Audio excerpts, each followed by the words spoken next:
Hello friends, आज हम adobe InDesign CS5 में टूल बॉक्स में से सबसे पहले टेक्स्ट टूल के बारे में जानेंगे। टेक्स्ट टूल को सेलेक्ट करने के लिए आप यहाँ पर टूल बॉक्स में से फिफ्थ वाले टूल पर क्लिक करेंगे या आप कीबोर्ड से डायरेक्टली टी प्रेस करके भी टाइप टूल को सेलेक्ट कर सकते हैं। हम यहाँ पर टी प्रेस करते हैं। आप देखेंगे कि जैसे हमने यहाँ पर टी प्रेस किया, टेक्स्ट टूल जो है वो सेलेक्ट हो गया है, आप देख सकते हैं। और साथ ही आपने यहाँ पर देखा कि जैसे हमने यहाँ पर टेक्स्ट टूल को सेलेक्ट किया, कंट्रोल पैलेट में टेक्स्ट टूल से रिलेटेड कमांड्स आपके सामने डिस्प्ले हो गई हैं। और अब हम यहाँ पर अपने पेज पर टाइपिंग करना चाहते हैं, बट आप यहाँ पर इस बात का ये ध्यान रखेंगे कि आप विदाउट टेक्स्ट फ्रेम के टेक्स्ट टाइप नहीं कर सकते हैं। तो पहले तो आपको यहाँ पर जहाँ से भी टेक्स्ट टाइप करना है वहाँ पर आप लेफ्ट माउस क्लिक प्रेस करेंगे और एक ड्रैग करके आप एक फ्रेम क्रिएट करेंगे।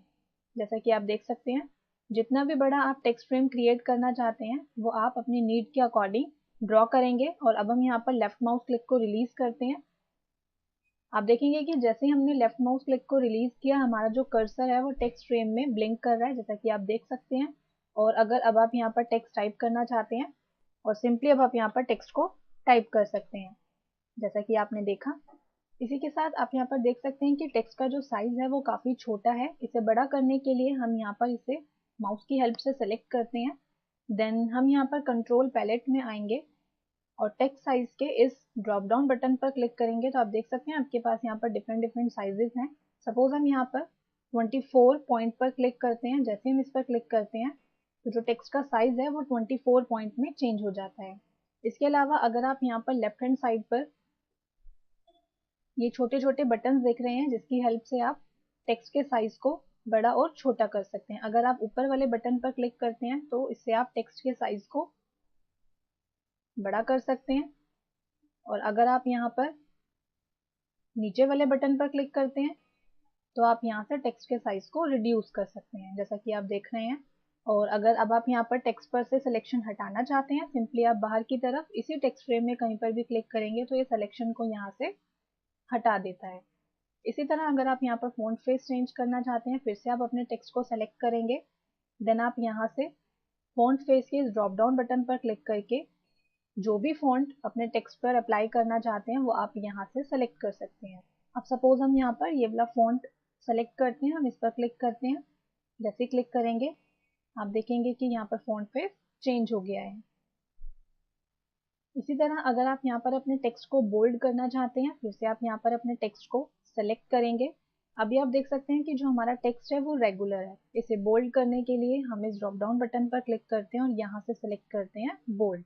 जैसे हम इस पर क्लिक करेंगे आपका टेक्स्ट जो है वो रेगुलर से बोल्ड में चेंज हो जाएगा। और अगर आप इसे बोल्ड नहीं रखना चाहते हैं, वापस रेगुलर करना चाहते हैं, फिर से आप इसे सेलेक्ट करेंगे। अगेन आप इस ड्रॉप डाउन बटन पर क्लिक करके तो यहाँ से आप इसे रेगुलर कर देंगे। इसी के साथ आप यहाँ पर देखेंगे, यहाँ पर आपको एक ऑप्शन मिलता है लाइन स्पेसिंग का। लाइन स्पेसिंग के लिए पहले हम यहाँ पर थोड़ा सा और टेक्स्ट टाइप करते हैं। हम यहाँ पर एक बार एंटर की प्रेस करते हैं और यहाँ पर टेक्स्ट टाइप करते हैं। देन टेक्स्ट टाइप करते हैं। टेक्स्ट टाइप करने के बाद आप यहाँ पर अपने पूरे टेक्स्ट को सेलेक्ट करेंगे। देन आप यहाँ पर लाइन स्पेसिंग में इस ड्रॉप डाउन बटन पर क्लिक करके भी यहाँ से लाइन स्पेसिंग सेट कर सकते हैं। इसके अलावा आप जो है इन बटन्स पर क्लिक करके भी लाइन स्पेसिंग को सेट कर सकते हैं। अगर आप ऊपर वाले बटन पर क्लिक करते हैं तो लाइन स्पेसिंग इंक्रीज होती है, जैसा कि आप देख सकते हैं अब यहाँ पर। और अगर आप यहाँ पर नीचे वाले बटन पर क्लिक करते हैं तो लाइन स्पेसिंग रिड्यूस होती है। तो जिस तरह से भी आप लाइन स्पेसिंग सेट करना चाहते हैं वो आप यहाँ पर सेट कर लेंगे। देन यहाँ पर नेक्स्ट ऑप्शन आता है ऑल कैप्स का। आप अपने टेक्स्ट को सेलेक्ट रखेंगे और जैसे ही आप इस पर क्लिक करेंगे जो आपका टेक्स्ट है वो ऑल कैप्स हो जाएगा, जैसा कि आप देख सकते हैं। और अगर आप ऑल कैप्स को ऑफ करना चाहते हैं, अगेन आप इसी पर क्लिक करेंगे तो ये इसे ऑफ करता है। इसी के साथ अगर आप यहाँ पर नीचे आते हैं तो यहाँ पर आपको ऑप्शन मिलता है, तो यहाँ पर आपको एक कमांड मिलती है स्मॉल कैप्स की। अगर आप इस पर क्लिक करते हैं तो आपका जो टेक्स्ट है वो स्मॉल कैप्स में चेंज होता है और अगेन अगर आप इस पर क्लिक करते हैं तो ये स्मॉल कैप्स को रिमूव करता है। इसी के साथ अगर आप अपने टेक्स्ट के नीचे अंडरलाइन देना चाहते हैं तो आप यहाँ पर क्लिक करेंगे, देख सकते हैं आप यहाँ पर। और अंडरलाइन रिमूव करने के लिए आप अगेन इसी पर ही क्लिक करें। इसी तरह यहाँ पर नीचे आता है स्ट्राइक थ्रू। इस पर क्लिक करते हैं तो ये टेक्स्ट पर स्ट्राइक थ्रू अप्लाई करता है। स्ट्राइक थ्रू हटाने के लिए अगेन आप टेक्स्ट को सेलेक्ट करके इसी कमांड पर क्लिक कर देंगे तो ये स्ट्राइक थ्रू को टेक्स्ट पर से रिमूव कर देता है। इसी के साथ आपको यहाँ पर एक ऑप्शन मिलता है सुपरस्क्रिप्ट और सबस्क्रिप्ट का। आप बीच में ये कमांड जो देख रहे हैं सुपरस्क्रिप्ट और सबस्क्रिप्ट की कमांड है। हम यहाँ पर एक और टेक्स्ट फ्रेम क्रिएट करते हैं और टेक्स्ट के साइज को थोड़ा सा इंक्रीज कर लेते हैं। अब सपोज हम यहाँ पर टेक्स्ट एंटर करते हैं सेकंड। आप देखेंगे कि हमने यहाँ पर टाइप किया है सेकंड।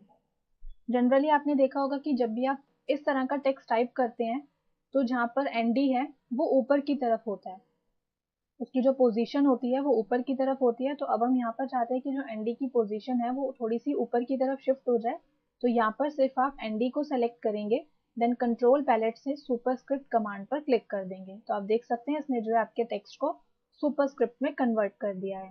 और अगर अब आप यहाँ पर टेक्स्ट के ऊपर से सुपरस्क्रिप्ट को रिमूव करना चाहते हैं तो अगेन आप इसे सेलेक्ट करके इसी कमांड पर क्लिक कर देंगे तो ये सुपरस्क्रिप्ट को रिमूव करता है। दोबारा अप्लाई करने के लिए फिर से आप इसी पर ही क्लिक कर देंगे। हम एक बार यहाँ पर एंटर की प्रेस करते हैं। इसी तरह हम यहाँ पर एक और टेक्स्ट फ्रेम क्रिएट करते हैं। अब सपोज हम यहाँ पर टाइप करते हैं H2O। जैसा कि आप जानते हैं कि जब भी हम H2O का फॉर्मूला एंटर करते हैं तो हम वहाँ पर 2 को नीचे की तरफ रखते हैं। तो अगर आप यहाँ पर चाहते हैं कि जो 2 है उसकी पोजीशन नीचे की तरफ शिफ्ट हो जाए तो आप यहाँ पर सिर्फ 2 को सेलेक्ट करेंगे, देन कंट्रोल पैलेट में आएंगे और यहाँ से सेलेक्ट करेंगे सबस्क्रिप्ट। जैसे आप इस पर क्लिक करते हैं ये आपके सेलेक्टेड टेक्स्ट को सबस्क्रिप्ट में चेंज करता है। सबस्क्रिप्ट हटाने के लिए आप इसी पर ही क्लिक करेंगे, देन कंट्रोल पैलेट में जाकर सबस्क्रिप्ट कमांड पर आप अगेन क्लिक कर देंगे तो ये सबस्क्रिप्ट को वहां से रिमूव कर देगा। और दोबारा से अगर आप क्लिक करते हैं तो ये सबस्क्रिप्ट को आपके सेलेक्टेड टेक्स्ट पर अप्लाई करता है। Thank you.